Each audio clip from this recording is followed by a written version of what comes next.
makakuha ng totoong lisensya? Pagkatapos po ng mga driving lessons ko, mag-apply agad ako.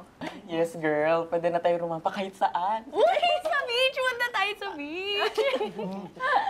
Siguro pagka nakakuha na to ng lisensya, lagi na yan dito wala sa bahay.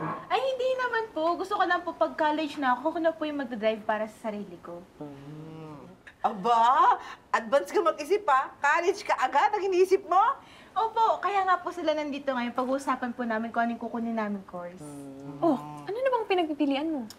Iniisip ko kung creative writing or pwede din business management. Kasi iniisip ko kung gusto ko magtrabaho sa opisina eh. Naku, alam mo kung sinong magandang kausapin dyan?